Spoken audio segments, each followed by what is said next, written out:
Studying day in and day out, knowing that your children are going to fail, is just like preparing for a race that you know you're going to lose. That's why in this video, I'm going to share with you 5 crucial warning signs that your students are going to fail. That way you can make sure to avoid these. Hey, fun people! So let's talk about the first warning sign that your children are probably going to fail, and that is burnout. I'm not just talking about teacher burnout or student burnout. Burnout in general doesn't just affect one stakeholder. In fact, it affects all parties involved. Children are burned out, the teacher is burned out, and even the parents and administrators are burned out. And when all parties are experiencing burnout, this is a telltale sign that the students, they're probably going to fail. Preparing children to close in a learning gap or even prepare for a test when they are experiencing burnout is just like trying to get a cup of Kool-Aid and there's no more Kool-Aid left in the pitcher. You can't give what you don't have. Not only that, if children are experiencing burnout, meaning they've received assessment after assessment after assessment and too many things are going on around them, they become overstimulated and then naturally shut down. And in this scenario, that's just like giving a child some Kool-Aid when there's no more space left in the cup. Trust me, you'll be making a mess. And let's be real, when admin is experiencing burnout, good luck because it all falls on you.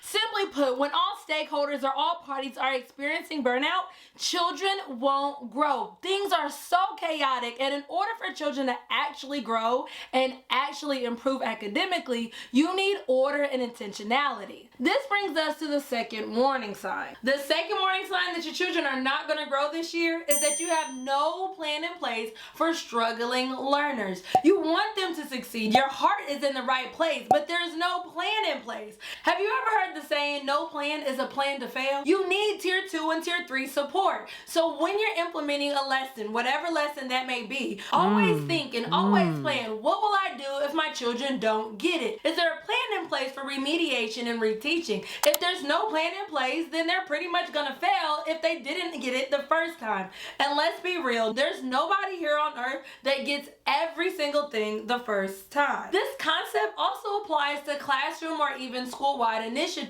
If there's no school-wide initiative for tier 2 and tier 3 instruction, then make your own up for your classroom. You need some sort of plan in place to actually reteach skills that have already been taught, or time to teach foundational skills that a child lacked 2-3 years ago. Now, the third warning sign that your children won't grow is the lack of explicit phonics support. With all the research out there of how important it is to teach children phonics, you would be a fool not to have explicit phonics instruction.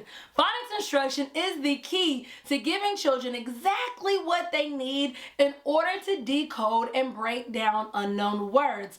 And quite frankly, when we're talking about academic growth and growth in reading, I guarantee you when you do a data analysis, a lack of phonics is going to be the root cause. Look at your daily schedule. If there is no time for explicit and systematic phonics instruction, this is a telltale sign that your children won't grow this year. You should be following some sort of scope and sequence or some kind of curriculum outline that will tell you exactly what to teach and when to teach. And if you're teaching upper grades and you don't think you need explicit phonics instruction, I suggest you check this out. The next warning sign that your children are going to fail is that there's a lack of consistency when it comes to assessing and planning. Assessing, planning, assessing, planning, assessing, planning. Now, we talked about having a plan in place to actually support struggling students, but what about the consistency of assessing and planning? You don't know what students don't know unless you assess them,